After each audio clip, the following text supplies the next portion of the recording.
एक प्रश्न ये उठता है कि अगर चुनी हुई सरकार की कोई पावर ही नहीं है तो इस देश की आजादी की लड़ाई क्यों लड़ी थी? हमारे लोगों ने इसलिए थोड़ी लड़ी थी कि एक वाइसरॉय जाएगा और एक लेफ्टिनेंट गवर्नर आके बैठ जाएगा, इसलिए तो आजादी की लड़ाई नहीं लड़ी थी। तो अध्यक्ष महोदय, अपने देश की आजादी को बरकरार, हम तो सारे आंदोलन से निकले हुए लोग हैं, आजादी को बरकरार रखने के लिए, जनतंत्र को मजबूत करने के लिए, संविधान को मजबूत करने के लिए हमें जो भी कुर्बानी देनी पड़ेगी हम सारे मिलकर वो कुर्बानी देंगे, लेकिन जनतंत्र को और देश की आजादी को इस तरह से हम खराब बिल्कुल नहीं होने देंगे। ये जो सौरव का प्रस्ताव है, मैं इस प्रस्ताव का पूरी तरह से समर्थन करता हूं। एक प्रश्न ये उठता है कि अगर चुनी हुई सरकार की कोई पावर ही नहीं है तो इस देश की आजादी की लड़ाई क्यों लड़ी थी?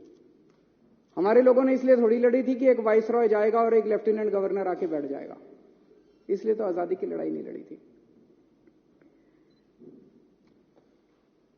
तो अध्यक्ष महोदय, अपने देश की आजादी को बरकरार, हम तो सारे आंदोलन से निकले हुए लोग हैं, आजादी को बरकरार रखने के लिए, जनतंत्र को मजबूत करने के लिए, संविधान को मजबूत करने के लिए हमें जो भी कुर्बानी देनी पड़ेगी हम सारे मिलकर वो कुर्बानी देंगे, लेकिन जनतंत्र को और देश की आजादी को इस तरह से हम खराब बिल्कुल नहीं होने देंगे। ये जो सौरव का प्रस्ताव है, मैं इस प्रस्ताव का पूरी तरह से समर्थन करता हूं। एक प्रश्न ये उठता है कि अगर चुनी हुई सरकार की कोई पावर ही नहीं है तो इस देश की आजादी की लड़ाई क्यों लड़ी थी? हमारे लोगों ने इसलिए थोड़ी लड़ी थी कि एक वाइसरॉय जाएगा और एक लेफ्टिनेंट गवर्नर आके बैठ जाएगा, इसलिए तो आजादी की लड़ाई नहीं लड़ी थी।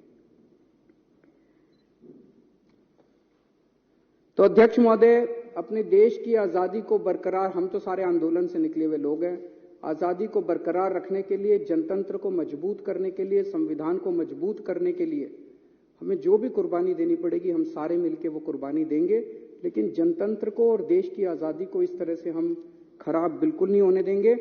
ये जो सौरव का प्रस्ताव है, मैं इस प्रस्ताव का पूरी तरह से समर्थन करता हूं।